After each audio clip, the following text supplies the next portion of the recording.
Mi nombre es María de los Dolores Gutiérrez, pero todos me conocen como Doña Lolita. Tengo 87 años y llevo más de 7 décadas cargando un secreto que me consumió por dentro como veneno lento. Nací y crecí en San Cristóbal, un pueblito pequeño en Chiapas, donde el sol nacía perezoso por detrás de las montañas y se ponía tiñendo el cielo de un naranja que parecía pintura de artista. Era un lugarcito simple, con una plaza central, una iglesia blanca y casas con patios que se extendían hasta donde alcanzaba la vista. Un lugar donde todos sabían de la vida de todos, menos de lo que ocurría de verdad tras las puertas cerradas. Nuestra casa quedaba algo alejada del centro, en una callecita de tierra que en los días de lluvia se convertía en un lodazal. Era una casa sencilla de adobe, con un portal al frente donde mi padre solía sentarse después del trabajo para tomar un café y observar el mundo pasar. ¿Y qué hombre era mi padre, Dios mío? Don Antonio Gutiérrez era jardinero. Tenía manos callosas del trabajo duro, pero un toque tan delicado que hacía que las flores más testarudas florecieran como por milagro.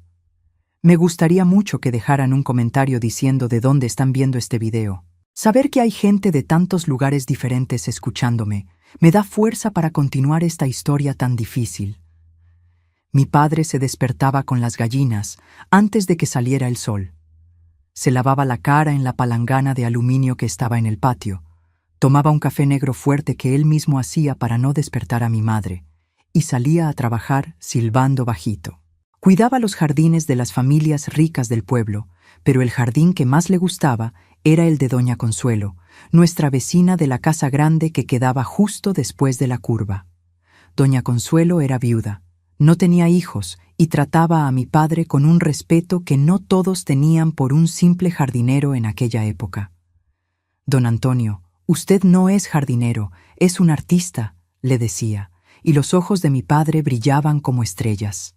Él pasaba horas en aquel jardín conversando con las plantas como si fueran personas, y ellas le respondían creciendo más hermosas que en cualquier otro lugar. Yo tenía 9 años cuando todo ocurrió, pero recuerdo cada detalle como si fuera hoy. Antes de eso, mi vida era simple pero feliz. Mi padre hacía cuestión de llevarme con él siempre que podía. Lolita es mi ayudante especial, decía con orgullo cuando alguien preguntaba qué hacía yo allí. Aprendí con él la diferencia entre todas las flores, la mejor época para plantar cada una, cuánta agua y sol necesitaban. Las plantas son como personas, hija, me enseñó. Cada una necesita un cuidado diferente para crecer fuerte. Mi madre, doña Elena, era otra historia. Desde que tengo memoria, ella tenía días malos, como mi padre los llamaba. Días en que no salía de la cama, en que lloraba sin motivo, en que rompía cosas y gritaba a las paredes. «Tu madre está enferma de la cabeza, Lolita», me explicó mi padre cuando yo era todavía demasiado pequeña para entender. «Pero no es su culpa y tenemos que tener paciencia». Y él la tenía. Dios mío, cuánta paciencia tenía ese hombre. En los días buenos, ella hasta sonreía, hacía una dulce de calabaza que era una delicia, y llegaba a peinarme y hacerme trenzas en el cabello. Pero esos días fueron haciéndose cada vez más raros. La mayor parte del tiempo se quedaba callada en un rincón, con una mirada perdida, o se irritaba por cualquier cosa. Había veces que desaparecía con el dinero que mi padre guardaba debajo del colchón. Dinero sudado que él estaba juntando para mandarme a la escuela en el pueblo vecino, donde la enseñanza era mejor. ¿Para qué necesita esta niña estudiar tanto? Va a acabar igual que yo, cuidando la casa, decía ella. Y mi padre solo bajaba la cabeza e iba a trabajar más horas para juntar todo de nuevo. Había días en que ni me miraba a la cara, como si no existiera. En otros, me vigilaba como si fuera a hacer algo malo en cualquier momento. «Igualita al padre», murmuraba con desprecio, como si parecerse a mi padre fuera la peor cosa del mundo. Pero mi padre, mi padre era mi héroe, mi puerto seguro, mi cielo estrellado en las noches oscuras. Me llevaba en sus espaldas cuando el camino era demasiado largo para mis piernitas. Me contaba historias que inventaba en el momento antes de dormir. Me enseñaba a reconocer los pájaros por su canto. Un día volarás lejos, mi niña, me decía. Más lejos de lo que yo jamás conseguí. Los domingos, nuestro día preferido, nos despertábamos tempranito e íbamos a pescar al arroyo que daba nombre al pueblo. Nos sentábamos lado a lado en la orilla, con los pies balanceándose en el agua fresca, compartiendo un pedazo de pan con mantequilla que él traía envuelto en un pañuelo. Eran los mejores momentos de mi vida, cuando el mundo parecía perfecto y yo creía que nada malo podía pasar. Mi padre tenía una manera especial de hacer que las cosas más simples parecieran mágicas. Cuando llovía fuerte y yo tenía miedo de los truenos, me enseñaba a contar los segundos entre el relámpago y el ruido. Cada segundo es 1 kilómetro que la tormenta está lejos de nosotros, explicaba, y aquello se convertía en un juego que espantaba el miedo. Cuando me caía y me raspaba la rodilla, él soplaba la herida 3 veces y decía que su soplo tenía poderes curativos especiales. Y yo juro que el dolor pasaba al momento. Lolita, siempre me llamaba así, con un cariño en la voz que hasta hoy resuena en mis oídos. Prométele a tu padre que nunca perderás ese brillo en los ojos, esa manera de ver belleza en todo. Y yo prometía, sin saber que aquella promesa sería tan difícil de cumplir. Mi padre no era un hombre estudiado, apenas sabía escribir su propio nombre, pero tenía una sabiduría que no se aprende en los libros. Conocía los ciclos de la luna, sabía cuándo iba a llover solo mirando al cielo, entendía el lenguaje silencioso de las plantas. Todo en la vida tiene su tiempo, hija, me enseñó. No sirve de nada querer apresurar lo que necesita madurar despacio. Yo era hija única, fruto de un matrimonio que, por lo que entendí años después, nunca fue feliz de verdad. Mi madre se casó porque quedó embarazada. Mi padre se casó por responsabilidad. Él intentó, Dios sabe cómo intentó, hacer que aquello funcionara. Le traía flores, aunque sabía que acabarían en la basura. Le hablaba con una paciencia de santo, incluso cuando ella lo trataba como si fuera menos que una persona. Tu padre es un débil, me decía mi madre cuando estábamos solas. Un hombre que no tuvo el valor de irse de aquí, de buscar algo mejor. No entendía cómo podía decir eso de alguien que trabajaba de sol a sol para que no nos faltara nada. En la escuela no tenía muchos amigos. Los otros niños pensaban que mi madre era extraña, decían que estaba loca, y acababan alejándose de mí también. Pero mi padre nunca dejó que me sintiera sola. La gente tiene miedo de lo que no entiende, Lolita, me explicó una vez cuando llegué a casa llorando porque nadie quería jugar conmigo.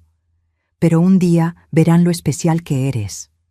Secaba mis lágrimas con esas manos callosas y me llevaba a ayudar en el jardín de Doña Consuelo, donde pasaba la tarde aprendiendo a hacer esquejes de rosas. Doña Consuelo también me quería mucho. Siempre que iba allí con mi padre, me ofrecía un vaso de leche con galletas de anís que ella misma hacía.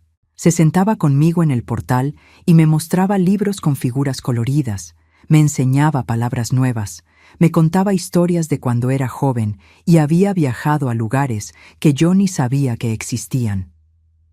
«Esta niña tiene una luz especial, don Antonio», le decía a mi padre, que sonreía con ese orgullo que solo los buenos padres sienten. Ella percibió los problemas que teníamos en casa. Había días en que yo llegaba allí con una marca morada en el brazo, de cuando mi madre me agarraba con fuerza, o con ojeras de no haber dormido bien, porque ella pasó la noche teniendo uno de sus ataques, gritando y rompiendo cosas. Doña Consuelo nunca preguntaba directamente, pero sus ojos preocupados lo decían todo. Empezó a invitarme más veces, a enseñarme a leer y escribir mejor que en la escuela, a mostrarme que existía un mundo más allá de aquella vida pequeña nuestra. Y así fueron mis primeros 9 años de vida, un baile constante entre la luz que mi padre traía y la sombra que mi madre proyectaba. Yo aprendiendo a pisar con cuidado, a leer los humores, a esconderme cuando era necesario y a guardarme los secretos de nuestra casa. Porque lo que ocurría entre aquellas paredes era asunto nuestro, como mi padre siempre decía. No necesitaba que el pueblo entero supiera. Aquella mañana de jueves sería la última vez que vería a mi padre salir a trabajar silbando bajito y prometiéndome traer una sorpresa a la vuelta. Si lo hubiera sabido, habría corrido hacia él, lo habría abrazado con toda la fuerza que mis bracitos flacos permitían, le habría dicho cuánto lo amaba. Pero uno nunca sabe cuándo es la última vez, ¿verdad? La vida no nos avisa cuándo va a arrancar de nosotros lo que tenemos de más valioso. Aquella mañana, el cielo estaba más azul que de costumbre. Las chicharras cantaban como si estuvieran ensayando para un concierto, y había un perfume de dama de noche en el aire, aunque no era hora de que estas flores se abrieran. Detalles que solo percibí después, como si la naturaleza estuviera intentando avisarme que algo importante estaba a punto de ocurrir. Mi padre salió como todos los días, pero antes de irse, se detuvo en la puerta, miró hacia atrás y me sonrió de una manera diferente, una sonrisa que parecía guardar todos los secretos del mundo. «Cuida a tu madre, Lolita», fueron sus últimas palabras, «y no olvides nunca cuánto te ama tu padre». Asentí despreocupada, sin saber que aquellas palabras quedarían grabadas en mi memoria para siempre, como un tesoro precioso que revisitaría en los momentos más oscuros que estaban por venir. Porque ese mismo día, todo lo que conocía como vida se derrumbaría como un castillo de arena con la marea alta, y el monstruo que dormía dentro de mi madre finalmente mostraría su verdadera cara. Fue un jueves de octubre de 1945 cuando mi mundo se puso patas arriba. Recuerdo que el sol casi se estaba poniendo cuando golpearon a nuestra puerta. Yo estaba en la cocina intentando hacer un atole de maíz como a mi padre le gustaba. Quería darle una sorpresa cuando llegara del trabajo. Mi madre estaba acostada. Había sido uno de sus días malos. Cuando abrí la puerta, vi el rostro de don Juvenal, que trabajaba con mi padre en los jardines de las casas grandes. Don Juvenal nunca fue hombre de muchas palabras, pero aquel día parecía que se había tragado la lengua. Se quedó allí parado, el sombrero en las manos, girándolo entre los dedos como si quisiera agujerear el fondo. «Ha pasado algo con tu padre, niña», dijo finalmente, con la voz quebrada. «Se cayó en el jardín de doña Marlene. No se levantó más». Al principio no entendí bien. Pensé que mi padre había tropezado, se había lastimado la pierna, algo así. Pero cuando vi los ojos de don Juvenal llorosos, comprendí que era más grave. Su corazón se detuvo, Lolita. Fue muy rápido, ni siquiera sufrió. El doctor dijo que fue un ataque fulminante. Las palabras entraron en mis oídos, pero no tenían sentido en mi cabeza. ¿Cómo que mi padre había muerto? Papá, que esa misma mañana me había dado un beso en la frente y prometido traer una sorpresa, no podía ser verdad. Sentí que mis piernas flaqueaban. El suelo parecía haber desaparecido bajo mis pies.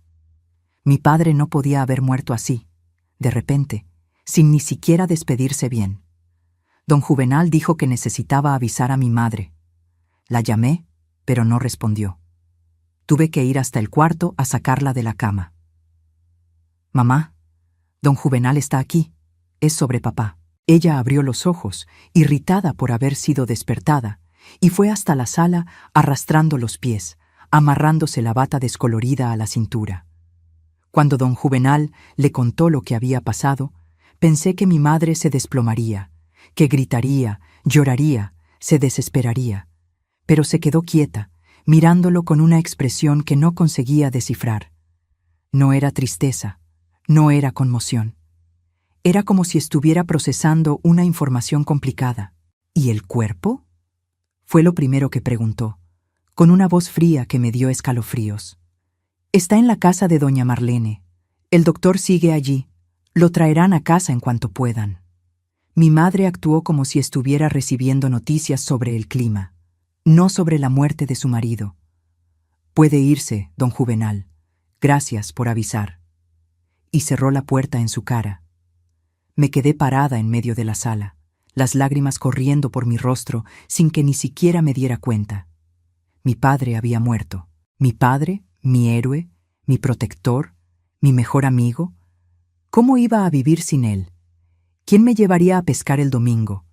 ¿Quién me enseñaría los nombres de las plantas? ¿Quién me defendería cuando mi madre tuviera sus días malos? «Deja de lloriquear, niña», me dijo mi madre, mirándome con desprecio. «Vas a tener que ser fuerte ahora. Tu padre no vuelve más». Aquella noche trajeron el cuerpo de mi padre para ser velado en casa, como era costumbre en aquella época. Lo pusieron en la sala, en un ataúd sencillo, con un rosario en las manos cruzadas sobre el pecho. Parecía que estaba durmiendo, pero su rostro ya no tenía aquel brillo de vida que siempre me encantó. Estaba pálido, inmóvil, como una estatua de cera que solo vagamente recordaba a mi padre. La gente del pueblo empezó a llegar, vecinos, conocidos, hasta gente que nunca había visto antes. Trajeron café, pan, tamales. Se sentaban, rezaban, contaban historias sobre mi padre. Don Antonio era un hombre bueno, decían. Trabajador, honesto, nunca negó ayuda a nadie.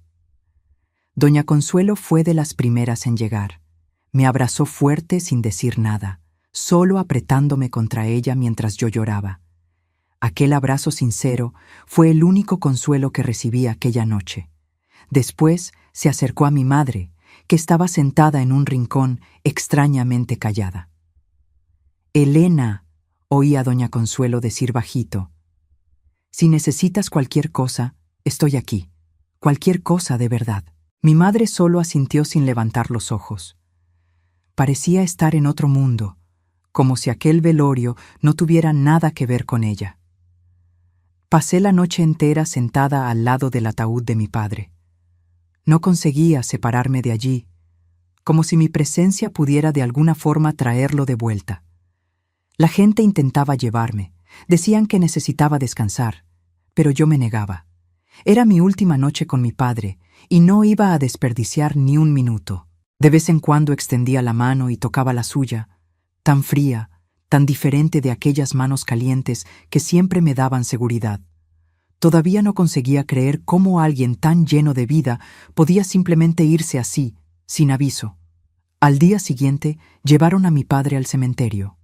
Fue enterrado en un rinconcito sencillo, debajo de un árbol de jacaranda que, irónicamente, estaba todo florido en aquella época del año. Mi padre habría encontrado eso hermoso, él que tanto amaba las flores. El padre dijo unas palabras. La gente arrojó flores sobre el ataúd, y luego comenzaron a echar tierra. Cada palada de tierra que caía era como si estuvieran enterrando un pedazo de mi corazón junto con él. Cuando volvimos a casa, el silencio era ensordecedor. La gente se había ido, llevándose consigo el murmullo que, de alguna forma, hacía aquel dolor un poco menos solitario. Ahora éramos solo mi madre y yo, en un vacío que parecía no tener fin. 2 semanas pasaron en un estado de letargo. Me arrastraba por la casa como un fantasma, sin ganas de comer, de jugar, de vivir. Mi madre casi no me hablaba. Pasaba los días encerrada en su cuarto o sentada en la mecedora del portal mirando a la nada con aquella misma mirada vacía. Las vecinas traían comida, preguntaban si necesitábamos algo, pero pronto se iban, incómodas con aquel ambiente pesado que se había instalado en nuestra casa. Fue en la 3ª semana después de la muerte de mi padre cuando todo empezó a cambiar. Yo estaba en el patio, mirando las plantas que mi padre cuidaba con tanto cariño y que ahora empezaban a marchitarse, cuando mi madre apareció en la puerta. Parecía diferente. Había una energía extraña en ella, un brillo en los ojos que nunca había visto antes. «Ven acá, Lolita», me llamó con una voz que intentaba ser dulce, pero sonaba falsa a mis oídos. Obedecí con aquel apretón en el pecho que siempre sentía cuando ella usaba ese tono. Cuando entré en la sala, vi que ella había puesto todas las cosas de mi padre en una caja grande, su ropa, sus pocas pertenencias, hasta el sombrero que usaba para trabajar. «¿Qué está haciendo, señora?», pregunté sintiendo crecer un miedo dentro de mí. «Arreglando la casa. Ya no necesitamos estas cosas», respondió como si estuviera hablando de trastos viejos, no de los recuerdos de mi padre. «Pero mamá, son las cosas de papá», protesté, con las lágrimas ya volviendo a mis ojos. «Tu padre está muerto, Lolita, muerto y enterrado, y nosotras tenemos que seguir adelante», dijo aquello con una frialdad que me heló hasta los huesos, como si estuviera anunciando que iba a tirar un mueble roto, no los recuerdos del hombre que había sido su marido durante 10 años. Cuando ella cogió la caja y empezó a caminar hacia afuera, corrí tras ella. No puede hacer eso. Por favor, mamá, déjeme al menos quedarme con algunas cosas de él. Fue entonces cuando se giró y vi en sus ojos algo que nunca había visto antes. Un odio profundo, visceral. ¡Basta!, gritó, soltando la caja en el suelo con un golpe sordo. ¡Basta de ese lloriqueo! Tu padre era un débil, un inútil que ni siquiera consiguió juntar dinero suficiente para dejarnos seguras cuando muriera, y ahora tengo que cargar con el peso de criarte sola. Me quedé paralizada, sus palabras golpeándome como latigazos. ¿Cómo podía hablar así de mi padre? Del hombre que había trabajado hasta el último día de su vida para darnos lo mejor que podía. Usted no puede hablar así de él, susurré, con la voz temblando de rabia y dolor. Fue cuando sentí la bofetada fuerte en mi rostro, cogiéndome tan de sorpresa que tambaleé hacia atrás. Mi madre nunca me había pegado así antes. Tenía sus momentos de irritación, de gritos, pero nunca había llegado a ese punto. «No me digas lo que puedo o no puedo hacer, ingrata», vociferó, con los ojos inyectados en sangre, la respiración pesada. «Ahora soy yo quien manda en esta casa, y vas a aprender a respetarme». Aquella noche me encerré en mi cuarto y lloré hasta quedarme sin lágrimas. Lloré por mi padre, por su ausencia que dolía como una herida abierta. Lloré por la madre que nunca tuve realmente, por la familia que ahora estaba destrozada para siempre. Y lloré por mí, por la niña de 9 años que de repente se vio tan sola en el mundo. En los días que siguieron, fue como si un monstruo se hubiera apoderado de mi madre. La mujer que antes alternaba entre días buenos y malos, ahora parecía tener solo días terribles. Los gritos se volvieron constantes, las bofetadas frecuentes por cualquier cosa. Si me demoraba en hacer una tarea, si la comida no estaba como ella quería, si mencionaba el nombre de mi padre. «Tu padre ya no está aquí para mimarte», gritaba, sacudiéndome por los hombros con tanta fuerza que mis dientes chocaban unos con otros. «Ahora vas a aprender a vivir en el mundo real». Una noche llegó a casa oliendo a alcohol. Nunca había visto a mi madre beber antes. Mi padre no permitía alcohol en casa. Ella se tambaleaba, decía cosas sin sentido, se reía sola. Cuando me vio sentada a la mesa intentando hacer mi tarea, vino hacia mí con pasos inseguros. «Mírate», dijo, agarrando mi barbilla con fuerza, obligándome a mirarla. La cara de él, igualita. Los mismos ojos, el mismo modo. ¿Piensas que no sé que él te quería más a ti que a mí? ¿Que prefirió dejarse la piel trabajando para darte estudios en vez de darme una vida mejor a mí? Intenté soltarme, pero ella solo apretó más. Yo era guapa, ¿sabes? Podría haberme casado con cualquiera, haberme ido de este pueblo, pero me quedé atrapada aquí con un hombre que apenas sabía escribir su propio nombre y una hija que solo me dio trabajo. Su rabia era como un veneno que se expandía por el aire, asfixiándome. Conseguí soltarme y corrí a mi cuarto, cerrando la puerta con llave. La oí cuando vino detrás, golpeando la madera con tanta fuerza que pensé que la rompería. «¡Abre esta puerta, ingrata! ¡Abre o te vas a arrepentir!». Me quedé encogida en la cama, el corazón latiendo tan fuerte que parecía que iba a saltar por mi boca. Después de un tiempo que pareció una eternidad, los gritos pararon. Oí sus pasos alejándose, tropezando por el pasillo, después el ruido sordo de su cuerpo cayendo en la cama.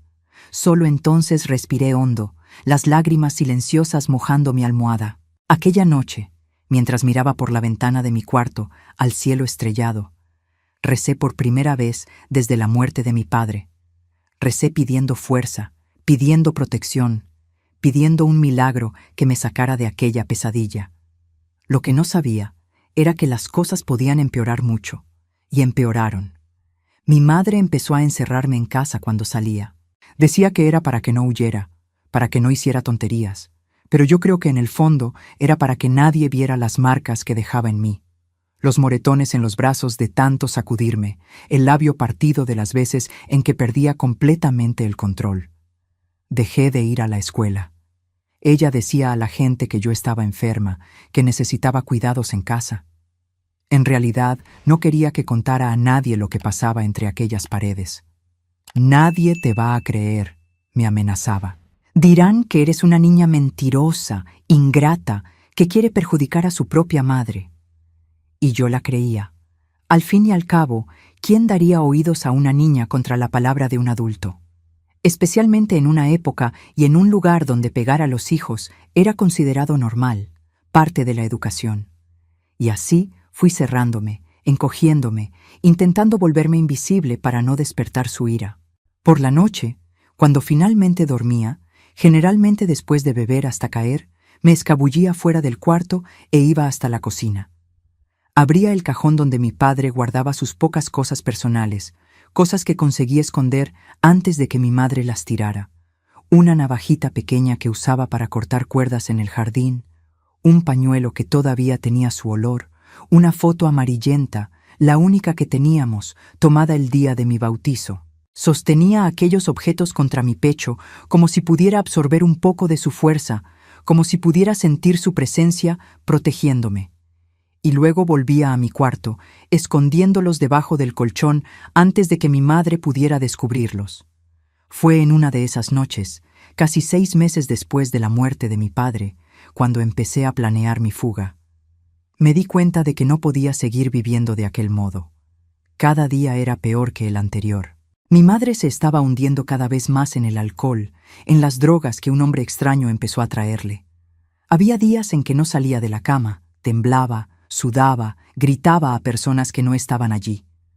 En otros, tenía una energía frenética, hablaba sin parar, hacía planes locos, decía que nos sacaría de allí, que iría a la capital, que sería rica. Y en todos esos días, yo pagaba el pato. Yo era el saco de boxeo, la válvula de escape para toda la rabia, toda la frustración, toda la locura que se apoderaba de ella. Ya no recordaba cómo era sonreír, cómo era sentir alegría. Mi cuerpo estaba cubierto de marcas, mi corazón de cicatrices aún más profundas. Comencé a guardar comida, un pedazo de pan aquí, una fruta allí. Junté las pocas ropas que todavía me servían. Tomé el dinero que encontré escondido en una lata de galletas en la cocina, dinero que mi madre probablemente guardaba para comprar más alcohol o drogas. No era mucho, pero tal vez fuera suficiente para llevarme hasta el pueblo vecino, donde vivía una tía a la que apenas conocía, hermana de mi padre. Planeé todo para un domingo, día en que mi madre generalmente bebía más y dormía más profundamente. Iba a esperar a que cayera dormida, coger mis cosas y salir por la ventana de mi cuarto que daba al patio trasero. De allí seguiría por el camino que mi padre me mostró una vez, a través del potrero de don Geraldo, hasta llegar a la carretera principal. Con suerte, conseguiría que alguien que fuera al pueblo vecino me llevara. Pero el destino tenía otros planes para mí. En la víspera del día que había planeado huir, mi madre llegó a casa más temprano de lo normal. Y no venía sola. Trajo con ella a un hombre que yo nunca había visto antes, alto, flaco, con una mirada que me dio escalofríos en cuanto se posó en mí. «Esta es mi hija», dijo, presentándome como si yo fuera un objeto. «Lolita, saluda a don Walter. Se va a quedar con nosotras un tiempo». Tragué saliva sintiendo un nudo en la garganta. Había algo depredador en la forma en que aquel hombre me miraba, en cómo su lengua pasaba por sus labios cuando me medía de arriba abajo. «Mucho gusto», murmuré, bajando los ojos al suelo. «El gusto es todo mío, Lolita», respondió con una voz que parecía el arrastrarse de una serpiente. «Tu madre me ha hablado mucho de ti». Aquella noche los gritos fueron peores que nunca, no solo los de mi madre, sino también los de aquel hombre. Oí ruidos de muebles siendo arrastrados, vidrios rompiéndose, risas extrañas y después silencio, un silencio pesado, opresivo, que me dejó aún más aterrorizada que los gritos. De madrugada, cuando todo parecía calmado, oí la puerta de mi cuarto abrirse lentamente. Fingí que estaba dormida, el corazón latiendo tan fuerte que estaba segura de que podía oírse. Sentí el olor a tequila y cigarrillos antes incluso de sentir el peso en el colchón a mi lado y luego una mano pesada sobre mi boca. «Calladita», susurró la voz de don Walter en mi oído. No queremos despertar a tu madre, ¿verdad? Lo que sucedió después fue tan terrible que mi mente, para protegerse, borró muchos detalles. Recuerdo el peso de él sobre mí, el dolor, el miedo paralizante. Recuerdo intentar gritar, pero su mano callosa tapaba mi boca con tanta fuerza que apenas podía respirar. Recuerdo las lágrimas corriendo por mi rostro, mis ojos fijos en la ventana donde podía ver un pedacito del cielo estrellado. Pensé en mi padre. Pensé que si él estuviera vivo nada de esto estaría sucediendo. Él me habría protegido, habría mantenido a los monstruos lejos. Pero mi padre ya no estaba allí, y yo estaba sola con los monstruos que habían invadido nuestra casa. Cuando finalmente terminó, cuando él salió de mi cuarto cerrando la puerta silenciosamente tras de sí, me enrollé debajo de las cobijas y lloré. Lloré hasta quedarme sin lágrimas, hasta que mi cuerpo adolorido cayó en un estado de adormecimiento que no era exactamente sueño, sino una huida temporal de aquella realidad insoportable. Al día siguiente, apenas podía caminar. Mi madre no parecía notarlo, o si lo notó, no le importó. Estaba ocupada con su nuevo amigo, riendo alto en la cocina mientras preparaba un desayuno que olía mejor que cualquier cosa que hubiera hecho en los últimos meses. «Ven a comer, Lolita», me llamó, como si fuera un día normal, como si nada hubiera sucedido, como si no hubiera entregado a su propia hija a un depredador. Me senté a la mesa, los ojos bajos, incapaz de mirar a cualquiera de ellos. Sentí la mirada de don Walter sobre mí, aquella misma mirada depredadora de la noche anterior. Sentí náuseas, pero me forcé a tragar un poco de café para no llamar la atención. «Hoy vas a limpiar toda la casa», anunció mi madre, como si me estuviera dando una buena noticia. «A don Walter le gusta una casa ordenada, ¿verdad, Walter?» Él asintió, pasando la mano por su cabello grasiento. «Me gusta, sí, Elena, y también me gusta una niña que sabe obedecer». El doble sentido de aquellas palabras no se me escapó. Incluso con mis 10 años recién cumplidos, entendí en aquel momento que la pesadilla de la noche anterior no había sido un evento aislado, era el comienzo de algo mucho peor. Cuando salieron después del desayuno, fueron a comprar cigarrillos, dijeron. Corrí al patio y vomité todo lo que había conseguido tragar. Después, con las piernas temblorosas y el corazón latiendo descompasado, entré en casa de nuevo y fui directo a mi cuarto. Cogí el hatillo que ya había preparado para mi fuga. Puse dentro los pocos recuerdos de mi padre que había conseguido salvar y salí por la parte trasera. No podía esperar hasta el domingo. No podía pasar otra noche en aquella casa. Aunque no consiguiera llegar hasta mi tía, aunque tuviera que dormir en el monte, sería mejor que quedarme allí esperando a que el monstruo volviera. Pero no llegué ni al final del patio. Mi madre y don Walter estaban volviendo. Los vi doblar la esquina. Corrí de vuelta a casa, escondí el hatillo debajo de la cama y fingí que estaba limpiando el cuarto como ella me había ordenado. Aquella fue sin duda la peor semana de mi vida. Cada noche traía el mismo horror, la misma desesperación. Durante el día, mi madre me trataba ora con indiferencia completa, ora con una crueldad calculada, obligándome a trabajar hasta el agotamiento, humillándome delante de don Walter, pegándome por cualquier motivo o sin motivo alguno. «Deberías agradecerme», me dijo una noche después de darme una bofetada tan fuerte que mi oído quedó zumbando. «A Walter le gustas, puede sacarnos de esta miseria, puede llevarnos a la Ciudad de México, pero para eso tienes que agradarlo, ¿entiendes?» Entendí perfectamente. Mi propia madre me estaba vendiendo, sacrificándome por lo que consideraba que sería una vida mejor. El amor que nunca sintió realmente por mí se había transformado en algo mucho peor. Una indiferencia tan profunda que le permitía cerrar los ojos ante el sufrimiento de su propia hija. Fue el domingo, día en que originalmente había planeado huir, cuando todo llegó al clímax. Estaba lavando ropa en la pila del patio, las manos ya en carne viva de tanto fregar, cuando oí los gritos que venían de dentro de la casa. Mi madre y don Walter estaban discutiendo algo sobre dinero, sobre que él había prometido darle más de lo que estaba dando. Dijiste que me sacarías de aquí, gritaba ella, la voz ahogada por el alcohol que ya empezaba a consumir desde temprano. Dijiste que tenías dinero, que conocías gente importante. Y tú dijiste que tu hija valía la pena, respondió él, la voz fría como hielo. Pero es solo una mocosa llorona. Ni siquiera sabe hacer bien lo que yo quiero. Lo que sucedió a continuación fue tan rápido que apenas tuve tiempo de procesarlo. Oí un ruido de algo rompiéndose, después el sonido de un cuerpo cayendo pesadamente al suelo, después silencio, un silencio cargado de algo terrible. Me quedé paralizada en el patio, el corazón latiendo tan fuerte que parecía que iba a estallar. Algunos minutos después, don Walter salió por la puerta de la cocina. Había sangre en su camisa, en sus manos. No me vio.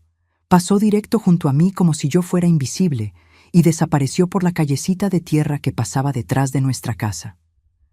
Cuando finalmente tuve el valor de entrar, encontré a mi madre tendida en el suelo de la sala, un hilillo de sangre corriendo de su frente, donde una herida abierta mostraba dónde se había golpeado en la esquina de la mesa.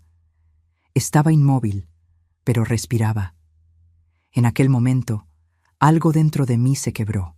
No sentí pena, no sentí miedo, no sentí nada más que un cansancio profundo.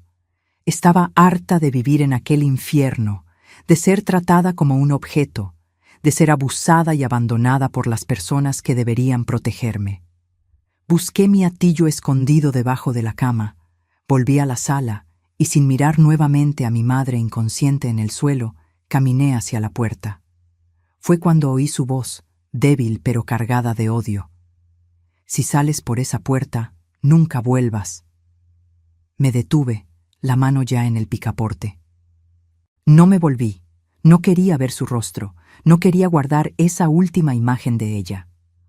No pretendo volver, respondí con una voz que no parecía la mía. Una voz que sonaba más vieja, más cansada de lo que cualquier niña de 10 años debería sonar. Y entonces ella dijo algo que me heló hasta los huesos.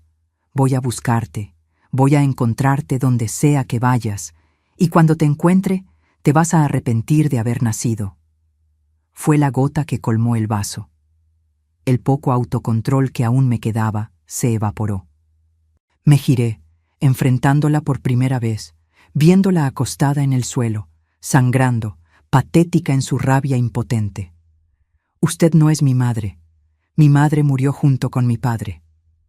El odio que vi en sus ojos en aquel momento debería haberme asustado, pero no me asustó. Era como si hubiera crecido 10 años en los últimos 6 meses, como si hubiera visto tanto horror que nada más pudiera afectarme. Salí por la puerta y empecé a correr. Corrí como nunca había corrido antes, sin mirar atrás, sin pensar en nada más que en poner la mayor distancia posible entre yo y aquella casa que se había transformado en mi infierno personal. No sé cuánto tiempo corrí ni hacia dónde estaba yendo exactamente. Solo sé que en algún momento, exhausta, con los pies sangrando dentro de los zapatos viejos, llegué hasta la casa de doña Consuelo. No había planeado ir allí, mis pies parecían haber decidido por cuenta propia. Golpeé la puerta con los últimos resquicios de fuerza que me quedaban, y cuando ella abrió, cuando vi su rostro gentil transformarse en horror al verme en aquel estado, sucia, golpeada, los ojos vacíos de tanto llorar, simplemente me desplomé. Socorro. Fue todo lo que conseguí decir antes de que el mundo se oscureciera a mi alrededor. Desperté en un cuarto limpio y aireado, con cortinas de encaje balanceándose en la brisa suave que entraba por la ventana. Por un instante pensé que todo había sido una pesadilla terrible y que iba a encontrar a mi padre entrando por la puerta en cualquier momento. Pero el dolor en el cuerpo, los moretones en la piel, me trajeron de vuelta a la realidad. No estaba en casa, estaba en la casa de doña Consuelo. Ella entró en el cuarto trayendo una bandeja con caldo y pan. Tenía una sonrisa gentil en el rostro, pero sus ojos mostraban preocupación. «Por fin despertaste», dijo, colocando la bandeja en la mesita de noche. No preguntó nada, no me presionó. Solo se sentó en el borde de la cama y sostuvo mi mano mientras yo comía lentamente, cada cucharada pareciendo pesar 1 tonelada. Me quedé 3 días sin conseguir hablar bien. Respondía apenas con gestos, movimientos de cabeza, monosílabos. Era como si mi voz se hubiera quedado atrapada en aquella casa junto con todas las partes de mí que habían sido destruidas. Doña Consuelo respetó mi silencio. Cuidó mis heridas, me dio ropa limpia, dejó que durmiera cuanto necesitara. Al cuarto día, cuando el sol entraba por las rendijas de la cortina formando dibujos en el suelo de madera, finalmente conseguí hablar. Las palabras vinieron a tropezones, entrecortadas por sollozos, por momentos en que el aire parecía desaparecer de mis pulmones. Conté sobre las bofetadas, los insultos, las humillaciones. Conté sobre el hombre, sobre lo que me hacía en las noches oscuras. Conté sobre la indiferencia de mi madre, sobre cómo ella sabía y permitía, como si yo no fuera nada más que una moneda de cambio. Doña Consuelo me escuchó sin interrumpir. Vi las lágrimas silenciosas bajando por su rostro arrugado. Vi cómo sus manos apretaban el rosario que siempre llevaba consigo. Cuando terminé, exhausta, ella me abrazó de una manera que hacía meses que no era abrazada, con cariño, con respeto, con protección genuina. «Nunca más volverás a aquella casa, Lolita», prometió, la voz firme a pesar de las lágrimas. «Nunca más». Aquel mismo día, doña Consuelo llamó a la policía. El comisario vino hasta la casa, un hombre de mediana edad con un bigote grueso y ojos serios. Tuve que contarlo todo de nuevo, cada detalle doloroso, mientras él anotaba en una libretita gastada. Vi su rostro endurecerse al oír sobre don Walter. Vi la compasión en sus ojos cuando hablé de las noches en que mi madre me encerraba en el cuarto sin comida como castigo por cualquier cosa. «Vamos a buscar a su madre y a ese hombre», garantizó, ajustándose el sombrero en la cabeza antes de salir. «Ninguna niña merece pasar por lo que usted pasó, pequeña». 2 horas después supimos que habían encontrado a mi madre, pero no a don Walter. Él había desaparecido. Probablemente había huido a otro pueblo tan pronto como se dio cuenta de lo que había hecho. Mi madre fue llevada a la comisaría, gritando y pataleando, diciendo que yo era una mentirosa, que estaba inventando historias para perjudicarla. Pero las heridas en mi cuerpo contaban otra historia, y cuando el médico del pueblo me examinó y confirmó los abusos, no hubo forma de negarlo. Mi madre fue arrestada, acusada de negligencia, malos tratos y complicidad en los abusos que sufrí. Supe después que la enviaron a un manicomio en Ciudad de México, donde fue diagnosticada con varias enfermedades mentales. Nunca más la vi. En cuanto a don Walter, nunca descubrieron su paradero. A veces, en mis pesadillas, todavía veo su rostro, todavía siento su olor a cigarrillo y sudor, todavía oigo su voz susurrando en mi oído. Pero con el tiempo aprendí a despertar de esas pesadillas y recordar que estaba a salvo, que él nunca más podría alcanzarme. Doña Consuelo se convirtió en mi tutora legal. No fue fácil. En aquella época, que una mujer soltera adoptara a una niña era algo casi inédito, especialmente en un pueblo pequeño como San Cristóbal. Pero ella era respetada en la comunidad, tenía dinero e influencia, y lo más importante, quería darme un hogar. Luchó por mí como nadie lo había hecho antes. La adaptación fue lenta y dolorosa. Tenía pesadillas casi todas las noches. Me despertaba gritando, sudando frío, creyendo que estaba de vuelta en aquella casa, que mi madre me estaba pegando, que don Walter estaba entrando en mi cuarto. Doña Consuelo nunca perdió la paciencia. Se sentaba a mi lado, sostenía mi mano hasta que me calmaba, me contaba historias felices hasta que conseguía dormir de nuevo. Durante el día, los fantasmas también me perseguían. Tenía miedo de salir, de que la gente supiera lo que me había pasado, de que me juzgaran, de que cuchichearan a mis espaldas. La vergüenza era como un manto pesado que cargaba, aunque sabía en el fondo que la culpa no era mía. Doña Consuelo contrató a una profesora particular para enseñarme en casa, ya que yo no conseguía enfrentar la escuela todavía. Doña Eunice venía 3 veces por semana. Me enseñaba español, matemáticas, ciencias y, lo más importante, Me trataba como una niña normal, no como una pobrecita. Poco a poco fui reconstruyéndome. Aprendí a confiar nuevamente, primero en doña Consuelo, después en doña Eunice, después en el jardinero que cuidaba los rosales y que tenía las manos callosas como mi padre, después en el perro callejero que doña Consuelo adoptó para hacerme compañía. La casa de ella era grande, antigua, llena de rincones para explorar, de libros para leer, de historias para descubrir. Era tan diferente de la casa pequeña y sofocante donde había vivido con mis padres, que a veces parecía que aquella vida anterior le había ocurrido a otra persona, no a mí. Doña Consuelo nunca intentó sustituir a mis padres. Nunca me pidió que la llamara madre. Nunca fingió que el pasado no existía. Al contrario, me animaba a hablar sobre mi padre, a mantener vivos los buenos recuerdos, sus enseñanzas sobre las plantas, sobre la vida. Y cuando el dolor por su pérdida se volvía insoportable, ella simplemente me abrazaba y decía: «Llora cuanto necesites, Lolita. Las lágrimas limpian el alma». Sobre mi madre hablábamos menos, no por prohibición o tabú, sino porque las heridas aún estaban muy abiertas. Con el tiempo, doña Consuelo me ayudó a entender que mi madre era una persona enferma, que lo que hizo no fue por maldad pura, sino por una mente quebrada que nunca recibió el tratamiento adecuado. Eso no justifica lo que te hizo, me explicó un día mientras bordábamos juntas en el portal. Nada jamás lo justificará, pero entender puede ayudarte a no cargar el peso del odio por el resto de tu vida. Y ella tenía razón. Llevó años, décadas incluso, pero eventualmente conseguí no odiar a mi madre. No la perdoné. Hay cosas que van más allá del perdón humano.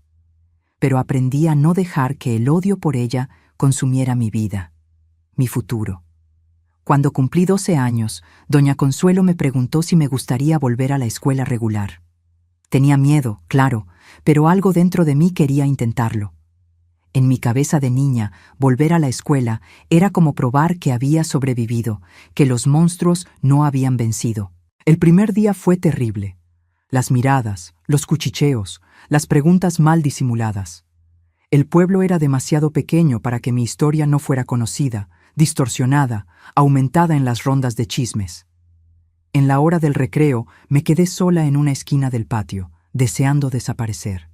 Fue cuando ella se acercó, Guadalupe, una niña flaquita de trenzas y sonrisa fácil. Se sentó a mi lado sin ceremonia, me ofreció la mitad de su torta y comenzó a hablar sobre cómo la profesora de matemáticas tenía un bigote que parecía el del papá de ella.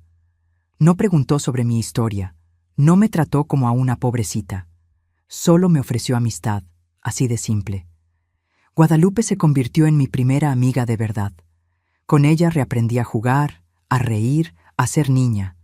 Íbamos juntas a la escuela, estudiábamos juntas, pasábamos los fines de semana una en la casa de la otra. Su familia me acogió como si yo fuera una hija, sin preguntas, sin juicios. Por primera vez desde la muerte de mi padre, sentí que pertenecía a algún lugar. Los años fueron pasando. Las heridas más superficiales fueron cicatrizando. Terminé la primaria, entré a la secundaria, comencé a soñar con un futuro. Quería ser maestra como doña Eunice. Quería hacer la diferencia en la vida de otros niños. Doña Consuelo apoyó mi sueño desde el principio. La educación es lo único que nadie puede quitarte, Lolita, decía. E invirtió en eso. Libros, materiales, clases particulares cuando tenía dificultad en alguna materia. Ahorraba para mandarme a una buena escuela en la capital cuando llegara el momento. Cuando tenía 15 años, doña Consuelo enfermó. Al principio eran solo dolores en las articulaciones, cansancio, cosas que ella atribuía a la edad avanzada. Pero pronto quedó claro que era algo más serio. El médico del pueblo, tras muchos exámenes, diagnosticó un cáncer ya en etapa avanzada. Le dio pocos meses de vida. Fue mi turno de cuidar de ella, como ella había cuidado de mí. Dejé la escuela temporalmente. Me dediqué completamente a hacer sus últimos días lo más cómodos posible. Le leía cuando sus ojos estaban demasiado cansados. Peinaba sus cabellos blancos que iban cayendo poco a poco, sostenía su mano en las noches en que el dolor era demasiado fuerte para dormir. En sus últimos días, doña Consuelo me llamó cerca. Estaba débil, delgada, apenas una sombra de la mujer fuerte que me había rescatado años antes, pero sus ojos todavía tenían aquel brillo especial, aquella fuerza interior que siempre me inspiró. «Lolita», murmuró, sosteniendo mi mano con las suyas, ahora frías y translúcidas. «Necesito que me prometas una cosa». «Cualquier cosa», respondí, las lágrimas ya empañando mi visión. «Prométeme que no dejarás que lo que pasó defina quién eres. Prométeme que vivirás una vida plena, feliz, que amarás y te dejarás amar, que seguirás tus sueños». Asentí, incapaz de hablar a través del nudo que se formaba en mi garganta. «Y lo más importante», continuó con un esfuerzo visible, «prométeme que recordarás siempre que eres fuerte, Lolita. Más fuerte que todos los monstruos que intentaron quebrarte». Lo prometí. Y 3 días después, doña Consuelo partió serenamente durante el sueño, dejando un vacío inmenso en mi vida, pero también un legado de amor, fuerza y resiliencia que llevo conmigo hasta hoy. Después del funeral, descubrí que doña Consuelo lo había dejado todo preparado. La casa, sus bienes, un ahorro considerable, todo quedó para mí. Más que eso, había arreglado para que yo quedara bajo la tutela de su sobrina Carmen, una mujer joven y gentil que vivía en la capital y que vino a San Cristóbal solo para el entierro de su tía y para conocerme. Carmen me dio a elegir. Podía quedarme en San Cristóbal, en la casa que había sido de doña Consuelo, con una ama de llaves para cuidar de mí hasta alcanzar la mayoría de edad, o podía ir con ella a Ciudad de México, donde tendría más oportunidades de estudio. La decisión fue difícil. San Cristóbal era lo que conocía, donde tenía mis pocos amigos, donde los recuerdos buenos y malos estaban arraigados. Pero algo dentro de mí, tal vez aquella misma fuerza que doña Consuelo había visto, me impulsaba hacia un nuevo comienzo. Elegí Ciudad de México. A los 16 años dejé el pequeño San Cristóbal atrás y me mudé a la gran ciudad, un mundo completamente diferente de todo lo que conocía. La adaptación no fue fácil. El ruido, la agitación, la impersonalidad de la gente, todo me asustaba. Pero Carmen fue paciente, me dio tiempo y espacio para ajustarme a mi propio ritmo. Terminé la secundaria en una escuela particular gracias al dinero que doña Consuelo había dejado. No hice muchos amigos. Todavía cargaba aquella desconfianza, aquel miedo de acercarme demasiado a las personas.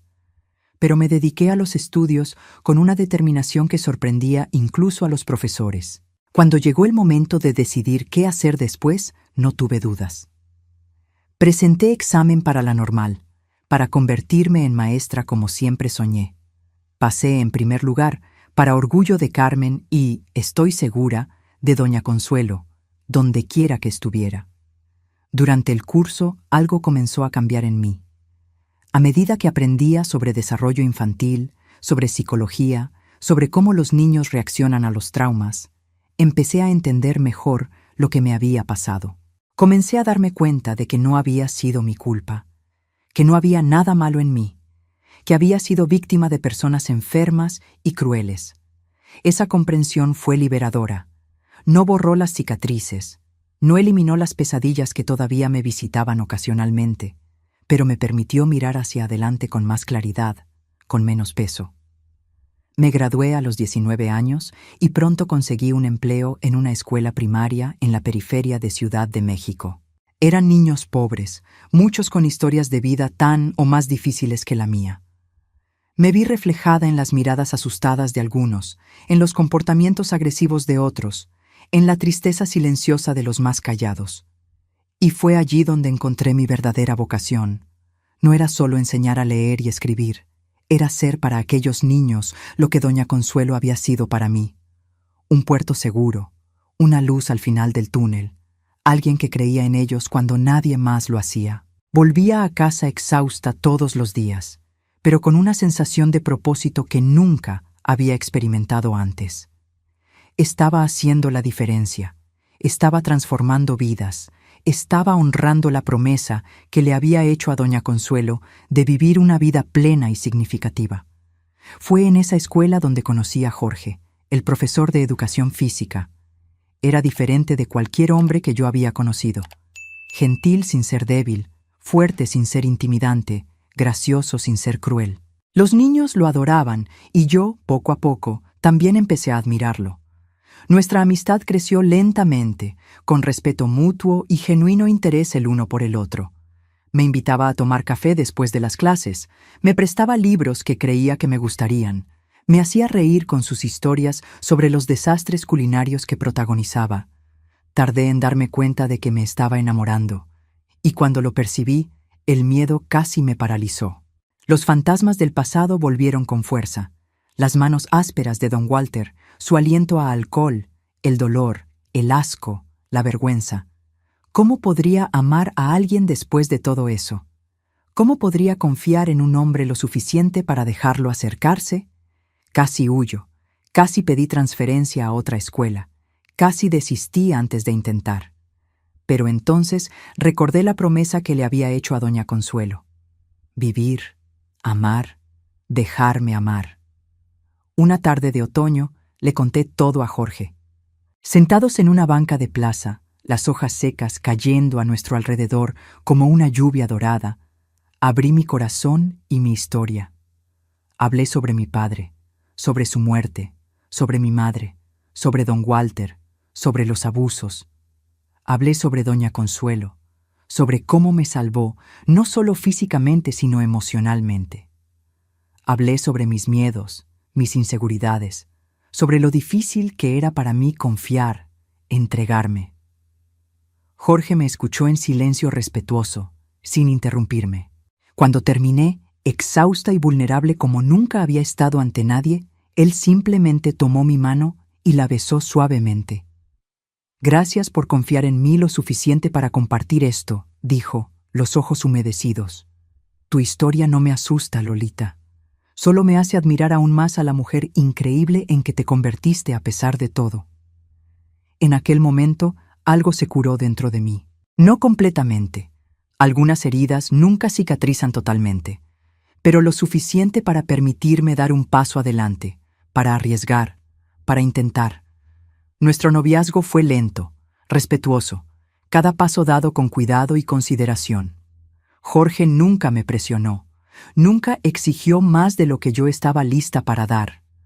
Cuando los fantasmas aparecían, y aparecían con frecuencia al principio, él era paciente, me daba espacio, me recordaba que estaba segura, que nunca me haría daño.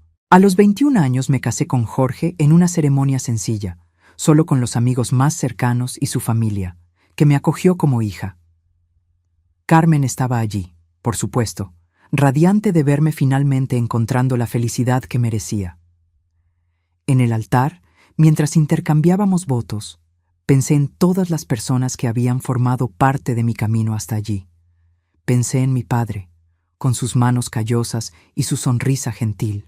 Pensé en doña Consuelo, que me enseñó lo que era el amor verdadero, incondicional. Y sorprendentemente, pensé incluso en mi madre, no con rabia o resentimiento, sino con una especie de comprensión triste por lo que podría haber sido, y no fue. Nuestro primer año de casados fue de adaptación, de aprendizaje, de descubrimientos. Tuve que desaprender el miedo, tuve que aprender a confiar, a abrirme, a ser vulnerable sin esperar ser herida. Jorge fue mi compañero en ese proceso, paciente y amoroso, mostrándome cada día que no todos los hombres eran como don Walter, que podía haber belleza y alegría en la intimidad. A los 23 años, contra todas las probabilidades y miedos, tuve a nuestra primera hija, Consuelo, en homenaje a la mujer que salvó mi vida. Sostener a aquel pequeño ser en mis brazos, sentir su calor, ver su carita perfecta, fue como si un círculo se cerrara. Allí estaba yo, que había sufrido tanto en manos de quienes deberían protegerme, ahora con la sagrada responsabilidad de proteger otra vida. Juré en aquel momento que mi hija nunca conocería el tipo de dolor que yo conocí, que crecería rodeada de amor, de seguridad, de alegría, que sabría su valor, su fuerza, su importancia en el mundo.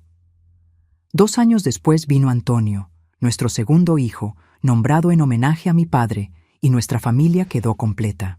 Jorge era el padre que yo había soñado para mis hijos, presente, cariñoso, firme cuando era necesario, pero nunca cruel, nunca abusivo. La vida no fue siempre fácil. Tuvimos dificultades económicas, problemas de salud, desafíos como cualquier familia, pero los enfrentamos juntos, como compañeros, como amigos, como amantes, y en cada obstáculo superado sentía mi fuerza crecer, mi confianza solidificarse. Continué enseñando, pero también volví a estudiar. Hice especialización en psicopedagogía, enfocándome especialmente en niños traumatizados. Quería dar a otros niños lo que doña Consuelo me había dado, una oportunidad de recomenzar, de sanar, de crecer más allá de las cicatrices. A los 30 años, con el apoyo de Jorge y usando parte de la herencia que doña Consuelo había dejado, abrí un pequeño centro de apoyo para niños víctimas de abuso. Era un lugar acogedor donde ofrecíamos no solo terapia y seguimiento escolar, sino también amor, comprensión, esperanza. Casa Consuelo lo llamé, y en el jardín de la entrada planté las mismas rosas que mi padre cuidaba con tanto cariño. Cada niño que pasaba por aquellas puertas se llevaba un poco de mí, un poco de mi padre, un poco de doña Consuelo. Y cada sonrisa reconstruida, cada pesadilla superada, cada futuro rescatado, era una victoria no solo para aquel niño, sino para mí también. Los años pasaron, los hijos crecieron, siguieron sus propios caminos. Jorge y yo envejecimos juntos, nuestro amor madurando como un buen vino, ganando profundidad, complejidad, riqueza. La Casa Consuelo creció, se expandió, se convirtió en una referencia en el trabajo con niños traumatizados. Y aquí estoy ahora, a los 87 años, mirando hacia atrás y viendo no solo el dolor, el sufrimiento, las pérdidas, sino también la resiliencia, el amor, las victorias. Veo una vida que, a pesar de haber comenzado en las sombras más oscuras, encontró su camino hacia la luz. Ya no cargo vergüenza, ya no cargo culpa. Cargo cicatrices, sí, son parte de quién soy, testigos de lo que sobreviví, medallas de una guerra que casi me destruye, pero no lo consiguió. Y si existe un mensaje que quisiera dejar para quien me está escuchando, especialmente para quien está pasando por su propio valle de sombras, es este. Los monstruos parecen invencibles, la noche parece interminable, el dolor parece insoportable, pero eres más fuerte de lo que imaginas. La luz, la curación, la vida plena, alegre y significativa te está esperando. Me desperté en la cama suave del cuarto de huéspedes de la casa de doña Consuelo, sintiendo una mezcla de alivio y pavor. Alivio por estar lejos de aquel infierno en que se había convertido mi casa. Pavor porque sabía que mi madre no se rendiría tan fácilmente. Era como un animal herido, ahora más peligrosa que nunca. Doña Consuelo entró en el cuarto trayendo una bandeja con té y galletas. Recuerdo cómo el sol de la mañana iluminaba sus cabellos blancos, dándole una apariencia casi angelical. Sus manos arrugadas por el tiempo temblaban levemente mientras colocaba la bandeja sobre la mesita de noche. «Lolita, mi querida, tenemos que hablar», dijo, sentándose en el borde de la cama. Y entonces, con una gentileza que raramente había experimentado en la vida, explicó que había llamado a la policía, que había contado sobre los abusos, que un médico vendría a examinarme. El pánico me consumió, no porque temiera que no me creyeran, sino porque sabía lo que significaba exponer aquella historia. Todos en el pueblo lo sabrían, todos me mirarían y verían no a la Lolita hija de don Antonio el jardinero, sino a la niña abusada, la pobrecita, la víctima. «No puedo», murmuré, abrazando las rodillas contra el pecho. «Ella vendrá por mí. Ella lo prometió». Doña Consuelo sostuvo mis manos entre las suyas. «Mírame, Lolita», pidió con firmeza. «Tu madre ya no puede hacerte daño, ni ella ni nadie. No voy a permitirlo». Había tanta certeza en su voz que por un instante le creí. pero el miedo tenía raíces demasiado profundas. «Usted no entiende», susurré. «Ella encontrará un modo». Aquella misma tarde, mientras el sol comenzaba a ponerse tiñendo el cielo de naranja, oí los gritos. Venían de fuera de la casa, la voz inconfundible de mi madre mezclada con otras voces que no reconocí de inmediato. «¿Dónde está mi hija? Quiero a mi hija de vuelta. Esta vieja robó a mi hija». Corrí a la ventana y vi la escena que quedaría grabada en mi memoria para siempre. Mi madre desgreñada, con la ropa sucia y rasgada, gritando en el portón de la casa de doña Consuelo. A su lado estaba don Walter, sujetándola por el brazo como si temiera que fuera a hacer alguna locura. Y frente a los dos, bloqueando la entrada, estaban el comisario y 2 policías. «Está detenida, doña Elena», oí decir al comisario con voz firme. «Tenemos denuncias graves contra usted y contra este hombre». «¿Qué denuncias? ¿Quién lo dijo? Fue esa vieja entrometida, ¿verdad? ¿Qué inventó sobre mí?» Don Walter, percibiendo la gravedad de la situación, intentó huir. Soltó el brazo de mi madre y dio media vuelta, corriendo por la calle de tierra. Uno de los policías fue tras él, mientras el otro sujetaba a mi madre, que ahora se debatía violentamente. «¡Lolita!», gritó, mirando hacia la ventana donde yo estaba. Nuestros ojos se encontraron por un instante, y lo que vi en los suyos me heló hasta los huesos. No era mi madre quien estaba allí, era un monstruo consumido por el odio, por la locura, por la desesperación. «Te vas a arrepentir de esto, vas a pagar por lo que hiciste». Retrocedí, temblando de pies a cabeza. Doña Consuelo apareció a mi lado, cerró la cortina con un gesto firme y me abrazó mientras yo sollozaba incontrolablemente. «Se acabó, mi niña», murmuró contra mis cabellos. Se acabó. Pero no había acabado. No completamente. Los días que siguieron fueron un torbellino de declaraciones, exámenes médicos, visitas de trabajadoras sociales, conversaciones con el juez. Para una niña de 10 años era abrumador. Cada vez que tenía que volver a contar lo que había pasado, era como revivirlo todo de nuevo. Las palabras arañaban mi garganta como trozos de vidrio, dejando un sabor amargo en la boca. Don Walter fue capturado intentando tomar un autobús a Oaxaca. Negó todo al principio, pero cuando lo confrontaron con las evidencias de los abusos y con el testimonio de vecinos que habían oído los gritos, acabó confesando. Fue condenado a 15 años de prisión, aunque en aquella época crímenes como aquel raramente resultaban en penas tan largas. Mi madre fue considerada enferma mental tras evaluación psiquiátrica. Le diagnosticaron esquizofrenia, trastorno bipolar y diversas otras condiciones que yo, siendo niña, apenas conseguía pronunciar. Fue internada obligatoriamente en un hospital psiquiátrico en Ciudad de México, donde permanecería por tiempo indeterminado. El juez concedió la custodia temporal a doña Consuelo, para mi alivio.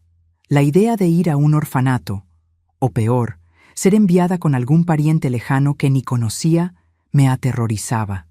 Por primera vez en meses, pude respirar un poco más aliviada. Pero la paz tenía un precio. El pueblo entero comentaba el caso. A donde quiera que fuera, sentía las miradas, oía los cuchicheos. Es ella, la hija de la loca. Pobrecita. Lo que le hicieron. ¿Estará marcada para siempre? Doña Consuelo percibió mi sufrimiento y decidió protegerme de la única manera que podía, manteniéndome en casa por un tiempo, lejos de las miradas y comentarios crueles. Contrató a una maestra particular, doña Eunice, una señora de mediana edad, con ojos bondadosos y una paciencia infinita. 3 veces por semana venía a enseñarme las materias que estaba perdiendo en la escuela. «Eres inteligente, Lolita», me decía cuando conseguía resolver un problema difícil de matemáticas o leer un texto sin errar. «Tienes una luz especial». Aquellas palabras tan simples eran como bálsamo para mi corazón herido. Por tanto tiempo había oído que no valía nada, que era una carga, que era culpable de la infelicidad de mi madre. Ahora alguien veía valor en mí. Doña Consuelo también hacía su parte en mi recuperación. Con una delicadeza infinita, fue enseñándome a confiar nuevamente, a no asustarme cada vez que alguien levantaba la voz o hacía un movimiento brusco, a no esconderme cuando llegaban visitas, a mirarme en el espejo y ver a una niña digna de amor y respeto, no el receptáculo de vergüenza y culpa que mi madre me había hecho creer que era. Una de las mejores cosas que hizo fue enseñarme a cuidar del jardín.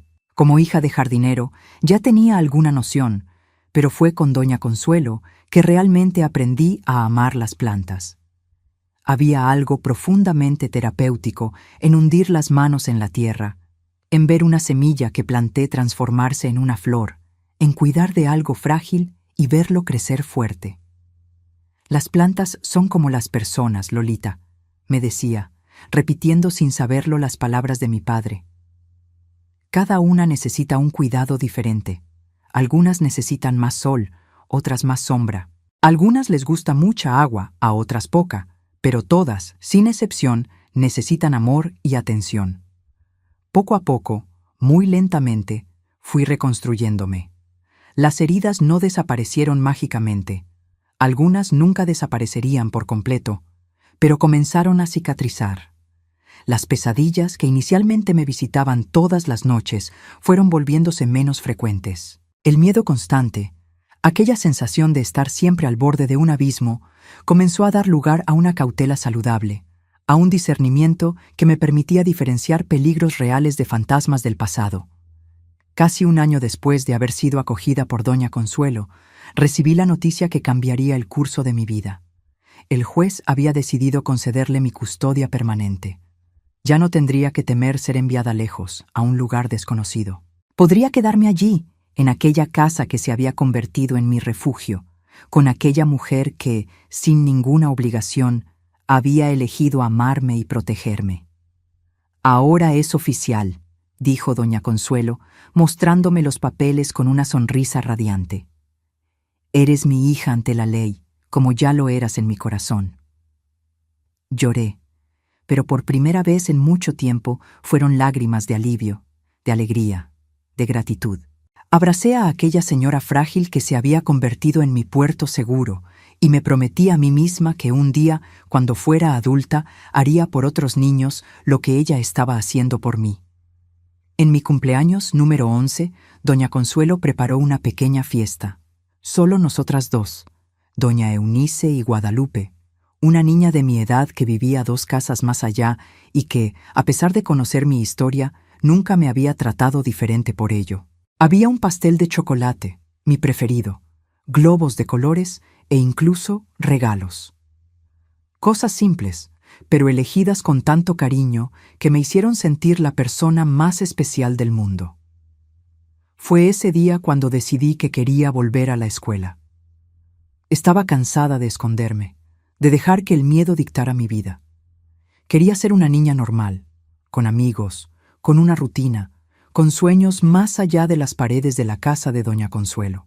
«¿Estás segura, querida?», preguntó ella, la preocupación evidente en sus ojos bondadosos. «Sabes que los comentarios pueden continuar, que puede ser difícil al principio». «Estoy segura», respondí con una firmeza que nos sorprendió a ambas. «No puedo quedarme escondida para siempre, y además», añadí con una pequeña sonrisa, «la tengo a usted para volver al final del día». Mi regreso a la escuela fue exactamente como esperábamos, difícil. Las miradas, los cuchicheos, las preguntas indiscretas, todo estaba allí. Pero también estaba Guadalupe, que hizo cuestión de sentarse a mi lado, de incluirme en los juegos, de defenderme cuando los comentarios se volvían demasiado crueles. Y para mi sorpresa, había otros compañeros que, después del shock inicial, comenzaron a tratarme normalmente, como si yo fuera simplemente Lolita, no la niña de la historia. La maestra, una joven recién graduada llamada Teresa, también fue fundamental en ese proceso. Sin hacer alarde, sin tratarme como una pobrecita, simplemente garantizó que me sintiera acogida y segura en el aula. Cuando notaba que el asunto se estaba poniendo demasiado pesado para mí, sutilmente redirigía la conversación. Cuando percibía que estaba teniendo un día particularmente difícil, encontraba una excusa para dejarme ayudarla con alguna tarea, dándome un propósito, una distracción. Los años fueron pasando, y con ellos las heridas más superficiales fueron cicatrizando. Completé la primaria, entré a la secundaria, comencé a soñar con un futuro. Quería ser maestra como doña Eunice y doña Teresa. Quería hacer la diferencia en la vida de otros niños.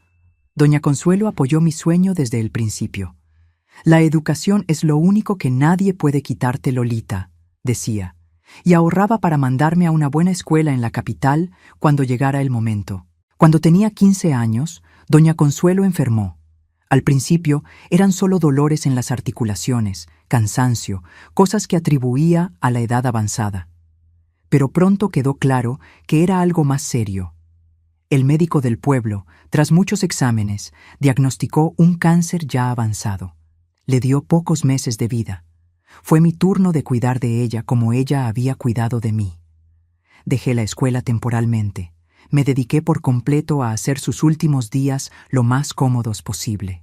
Le leía cuando sus ojos estaban demasiado cansados, peinaba sus cabellos blancos que iban cayendo poco a poco, sostenía su mano en las noches en que el dolor era demasiado fuerte para dormir. En sus últimos días, con la voz débil pero los ojos todavía llenos de aquella luz especial, doña Consuelo me hizo prometer que no dejaría que el pasado definiera mi futuro, que viviría plenamente, que buscaría la felicidad que merecía. 2 meses antes de mi cumpleaños número 16, ella partió serenamente durante el sueño. El vacío que dejó fue inmenso, un dolor diferente de cualquiera que hubiera sentido antes. No era el dolor agudo y violento de los abusos, ni la desesperación sofocante de perder a mi padre. Era una tristeza profunda mezclada con gratitud, con amor, con la certeza de que había sido bendecida por tener a aquella mujer extraordinaria en mi vida, aunque fuera por poco tiempo. El testamento de doña Consuelo reveló que había pensado en todo: la casa, sus bienes, un ahorro considerable. Todo quedó para mí. Más que eso, había arreglado para que yo quedara bajo la tutela de su sobrina Carmen, una mujer joven y gentil que vivía en Ciudad de México y que vino a San Cristóbal solo para el entierro de su tía y para conocerme. Carmen me dio a elegir. Podía quedarme en San Cristóbal, en la casa que había sido de doña Consuelo, con un ama de llaves para cuidar de mí hasta la mayoría de edad, o podía ir con ella a Ciudad de México, donde tendría más oportunidades de estudio. Elegí Ciudad de México. A los 16 años dejé San Cristóbal atrás y me mudé a la gran ciudad, un mundo completamente diferente de todo lo que conocía. Guadalupe lloró al despedirse, prometiendo visitarme en las vacaciones. La casa de doña Consuelo fue alquilada a una familia joven, con el dinero yendo a una cuenta a mi nombre para ser usado cuando cumpliera 18 años. La adaptación a la vida en Ciudad de México no fue fácil. El ruido, la agitación, la impersonalidad de la gente, todo me asustaba. Pero Carmen fue paciente, me dio tiempo y espacio para ajustarme a mi propio ritmo. Entré a una buena escuela gracias al dinero que doña Consuelo había dejado. No hice muchos amigos. Todavía cargaba aquella desconfianza, aquel miedo de acercarme demasiado a las personas. Pero me dediqué a los estudios con una determinación que sorprendía incluso a los profesores. Fue en esa época cuando comencé a trabajar medio tiempo en una cafetería cerca de casa. No necesitaba el dinero, ya que la herencia de doña Consuelo y el alquiler de la casa en San Cristóbal me daban una seguridad financiera que muchas chicas de mi edad no tenían. Pero quería la experiencia, la independencia, la sensación de estar construyendo algo por mí misma. La cafetería pertenecía a una pareja de italianos, los Rizzo, que habían venido a México siendo aún jóvenes, huyendo de la pobreza de la posguerra en Italia. Doña María, la esposa, tenía un modo maternal que me recordaba un poco a doña Consuelo. Don Alberto, el marido, era más reservado, pero tenía un corazón enorme que escondía tras una fachada de dureza. «Tienes maña para esto, niña», me decía cuando aprendía rápidamente a operar la máquina de café, a atender a los clientes con una sonrisa, a equilibrar varias bandejas al mismo tiempo. «Un día tendrás tu propio negocio, ya verás». Aquellas palabras plantaron una semilla en mí. Nunca había pensado en tener mi propio negocio.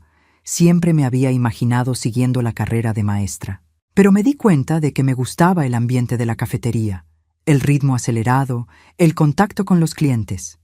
Me gustaba ver la satisfacción en los rostros de las personas cuando servíamos algo delicioso, la sensación de crear pequeños momentos de felicidad en medio de la rutina agitada de la gran ciudad. Cuando cumplí 18 años, presenté examen para la normal, como siempre había soñado. Pasé en primer lugar, para orgullo de Carmen y, estoy segura, de doña Consuelo, donde quiera que estuviera. Pero decidí hacer también un curso técnico de administración por la noche. Quería estar preparada para cualquier camino que la vida me presentara. Durante los 4 años siguientes, dividí mi tiempo entre los estudios y el trabajo en la cafetería, que ya no era a medio tiempo, sino completo. Los Rizzo me habían ascendido a gerente, confiando en mí para abrir y cerrar el establecimiento, para lidiar con los proveedores, para entrenar a los nuevos empleados. Fue allí, en la cafetería de los Rizzo, donde conocí a Jorge, un joven maestro que venía todas las mañanas antes de dar clases. Siempre pedía lo mismo, café negro sin azúcar y una concha. Se sentaba en la misma mesa junto a la ventana, leía el periódico, a veces corregía trabajos de alumnos. Nuestra historia comenzó de forma lenta, gradual. Primero, solo sonrisas educadas mientras yo servía su café. Después, breves comentarios sobre el clima, sobre alguna noticia en el periódico que él estaba leyendo. Un día, olvidó un libro en la mesa, El Principito, una edición antigua con las páginas ya amarillentas. Lo guardé para devolvérselo al día siguiente. «Es mi libro favorito», dijo cuando se lo entregué, una sonrisa iluminando su rostro de un modo que hizo saltar mi corazón.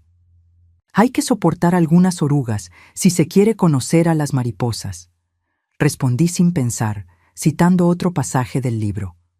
Sus ojos se agrandaron de sorpresa y placer. «¿Tú también lo has leído muchas veces? Es mi favorito». Fue el inicio de muchas conversaciones sobre libros, sobre películas, sobre sueños y miedos.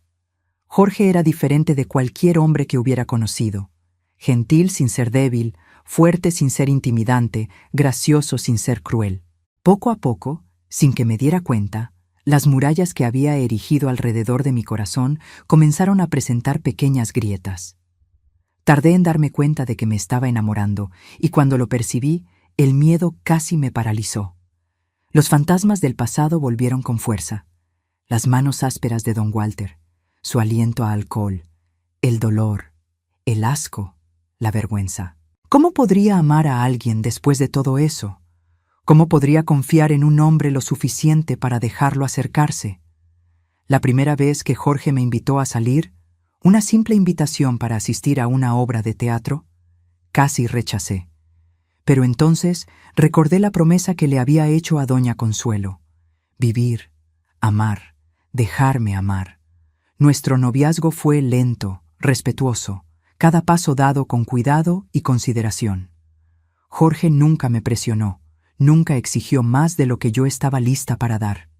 Cuando los fantasmas aparecían, y aparecían con frecuencia al principio, él era paciente, me daba espacio, me recordaba que estaba segura, que nunca me haría daño.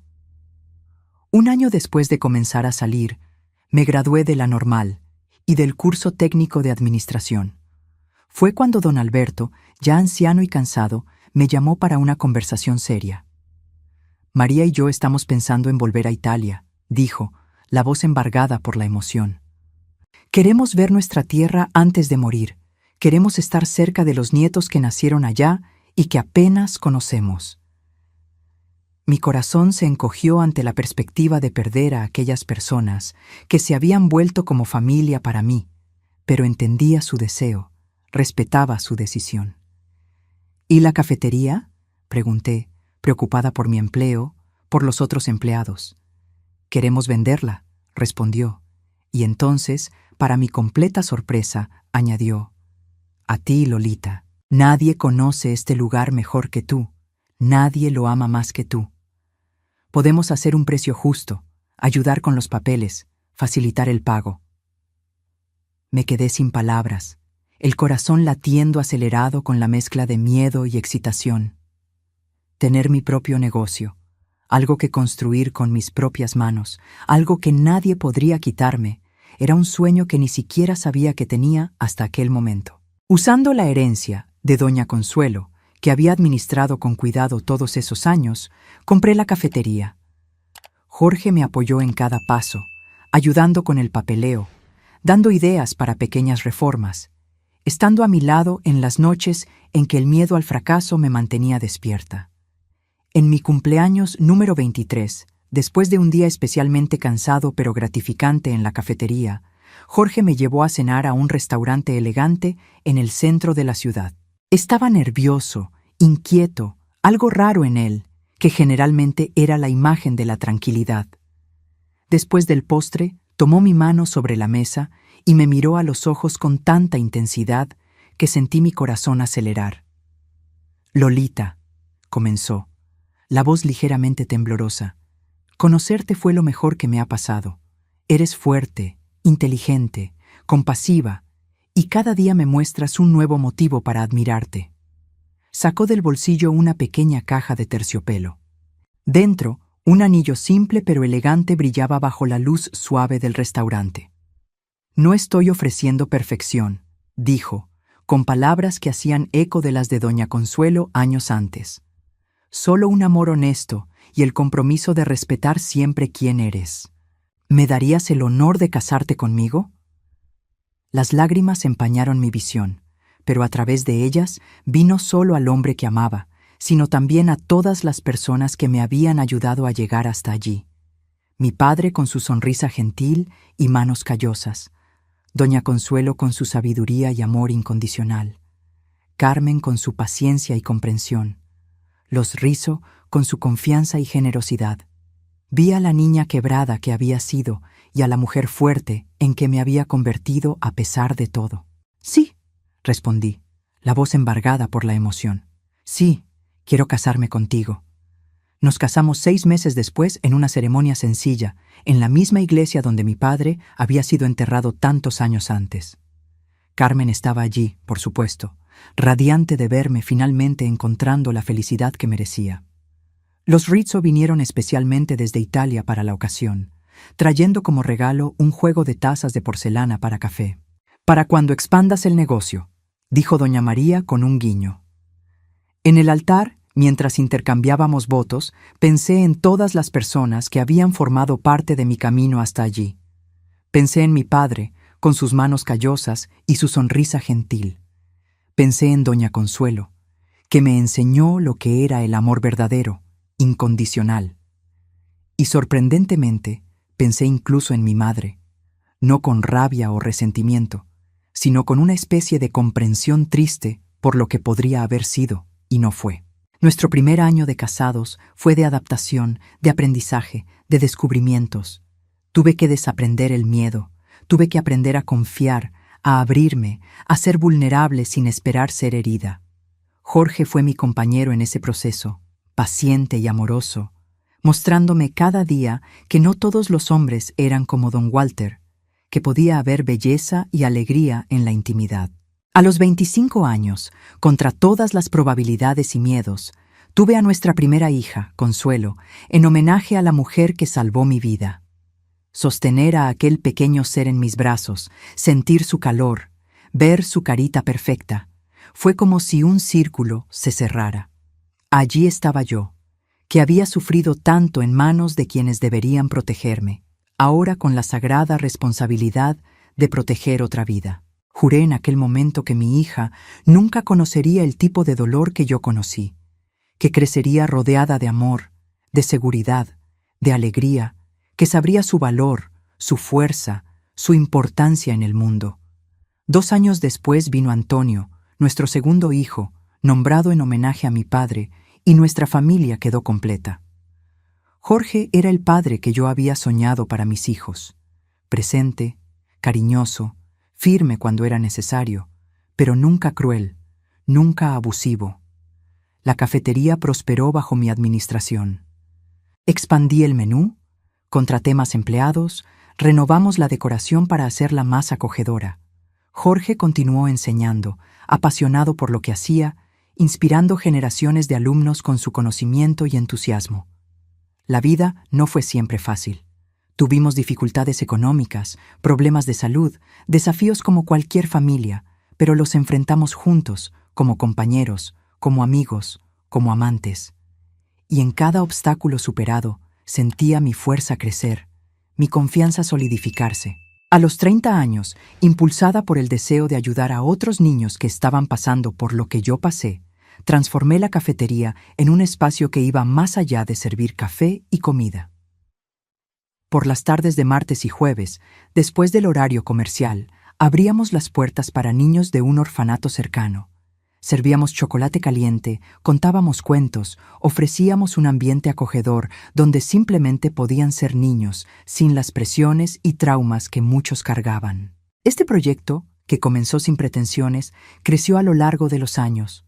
Voluntarios se unieron a nosotros, donaciones comenzaron a llegar, profesionales ofrecieron sus servicios gratuitamente, psicólogos, médicos, maestros. En 1975, con los hijos ya crecidos, Consuelo con 10 años y Antonio con 8, y la cafetería bien establecida bajo la gerencia de empleados de confianza, decidí formalizar lo que había comenzado como un proyecto de corazón. Fundé la Casa Consuelo, un centro de apoyo para niños víctimas de abuso y negligencia. Era un lugar acogedor donde ofrecíamos no solo terapia y seguimiento escolar, sino también amor, comprensión, esperanza. En el jardín de la entrada planté las mismas rosas que mi padre cuidaba con tanto cariño.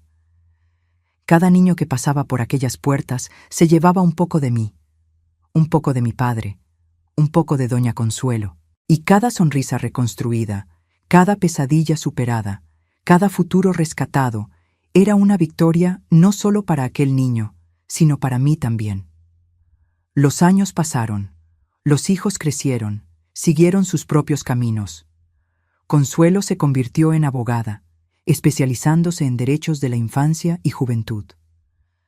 Antonio siguió el camino de la medicina, convirtiéndose en pediatra, dedicándose especialmente a niños que habían pasado por traumas. Jorge y yo envejecimos juntos, nuestro amor madurando como un buen vino, ganando profundidad, complejidad, riqueza. La Casa Consuelo creció, se expandió, se convirtió en una referencia en el trabajo con niños traumatizados. Recibí premios, reconocimientos, invitaciones para hablar en congresos y universidades, pero nada de eso se comparaba a la alegría simple de ver a un niño que llegaba quebrado, desconfiado, herido, gradualmente florecer, encontrar su voz, recuperar su capacidad de soñar. Cuando Jorge falleció a los 70 años, víctima de un infarto fulminante, irónicamente la misma causa de muerte de mi padre tantos años antes, pensé que no soportaría el dolor. Era inmenso. El vacío dejado por su ausencia parecía imposible de llenar.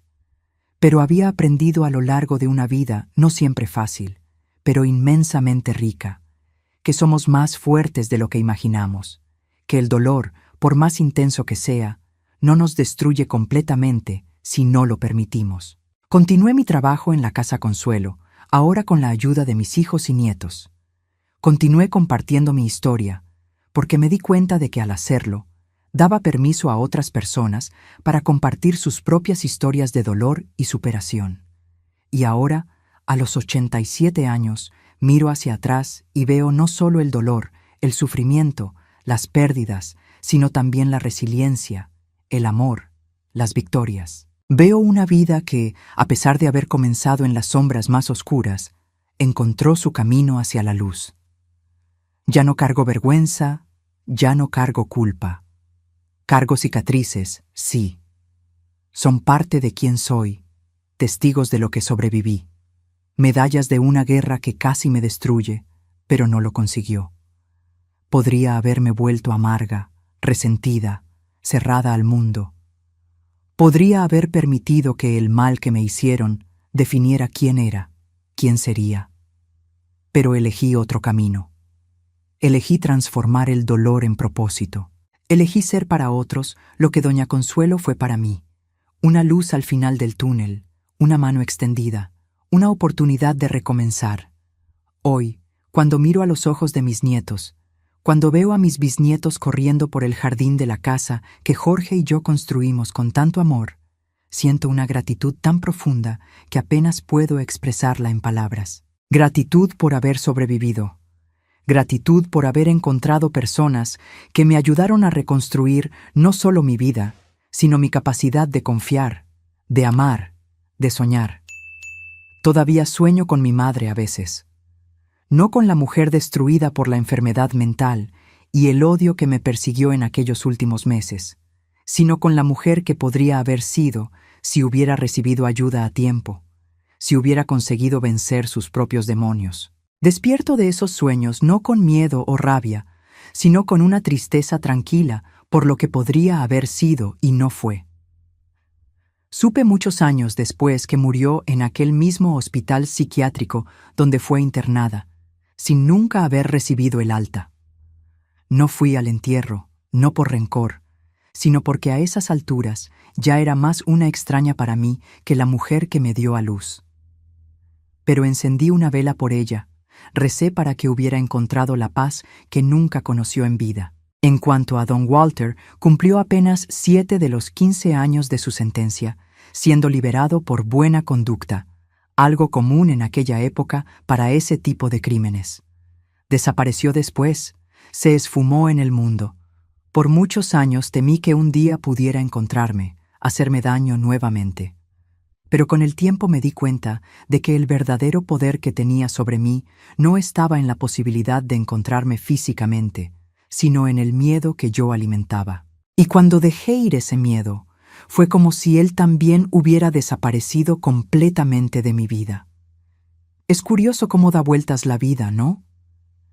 La niña asustada que un día huyó por aquellas calles de tierra, sangrando y llorando, sin saber a dónde ir, hoy es una señora de cabellos blancos, rodeada de amor, respetada en la comunidad, con una familia grande y unida, con un legado de esperanza y curación para centenares de niños que pasaron por la Casa Consuelo a lo largo de las décadas. Si pudiera decir algo a aquella niña asustada que fui, le diría que todo va a estar bien, que va a doler, y mucho, por un tiempo que parecerá interminable, que las cicatrices nunca desaparecerán completamente, pero que un día va a mirar hacia atrás y verá no solo el dolor, sino también la fuerza, la resiliencia, la increíble capacidad del ser humano para reconstruirse incluso después de las peores devastaciones. Le diría también que va a encontrar amor, un amor verdadero, respetuoso, gentil, tan diferente de la brutalidad que conoció en manos de quienes deberían protegerla,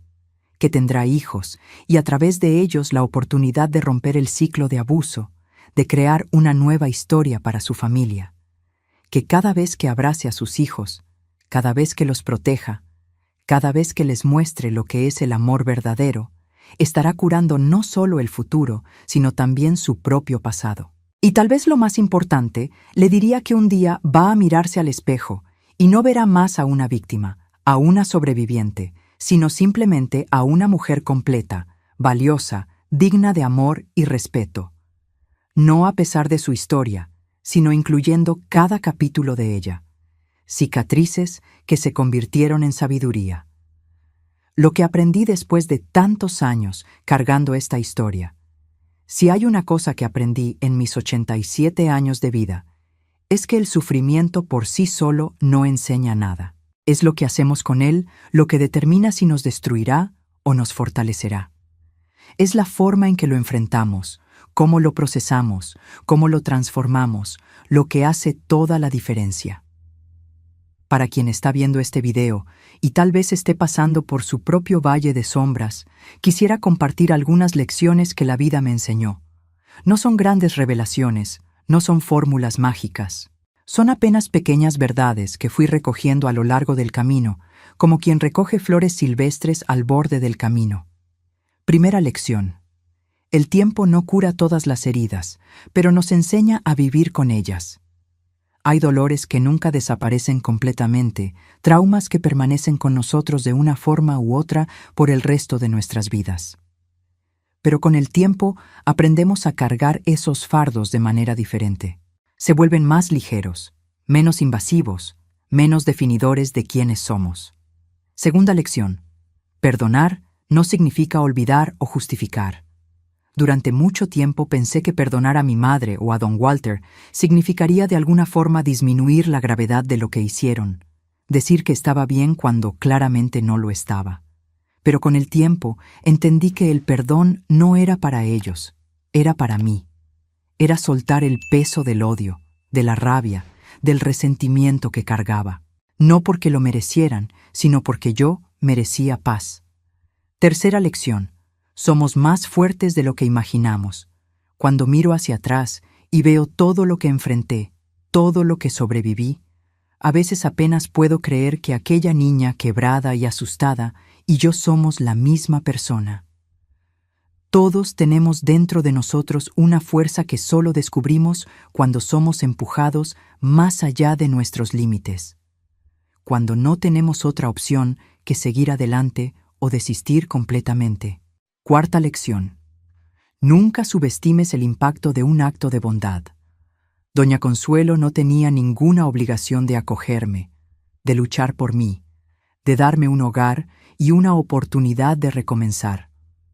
Lo hizo puramente por compasión, por un sentido de humanidad que trascendía cualquier deber o responsabilidad. Y ese único acto de bondad cambió completamente el curso de mi vida. Nunca sabemos cuántas vidas podemos tocar, cuántos destinos podemos alterar con un simple gesto de amor genuino. Quinta lección. La curación no es un destino, es un viaje. No existe un punto en el que podamos decir, listo, ahora estoy curada. La curación ocurre en capas, en ciclos, en espirales que a veces nos llevan de vuelta a lugares que pensábamos ya haber superado. Y está bien. Cada vuelta en la espiral nos encuentra un poco más fuertes, un poco más sabios, un poco más gentiles con nosotros mismos. Sexta lección. Nuestra historia no nos define, pero nos moldea. Por mucho tiempo intenté huir de mi pasado, fingir que aquella niña abusada no era yo, que aquella historia terrible le había sucedido a otra persona. Pero eventualmente entendí que aceptar mi historia no significaba ser derrotada por ella. Significaba reconocer su influencia en la persona en que me convertí, sin permitir que dictara quién podría ser. Séptima lección. La familia no es solo aquella en la que nacemos, sino también aquella que elegimos y que construimos a lo largo de la vida. Mi familia de sangre me falló de la peor manera posible, pero encontré familia en doña Consuelo, en Jorge, en los amigos que hice a lo largo del camino, en los niños que ayudé en la Casa Consuelo. Lazos de amor, respeto y cuidado mutuo son mucho más fuertes y significativos que meros lazos de sangre. Octava lección. Ayudar a otros a sanar nos ayuda a sanar a nosotros mismos.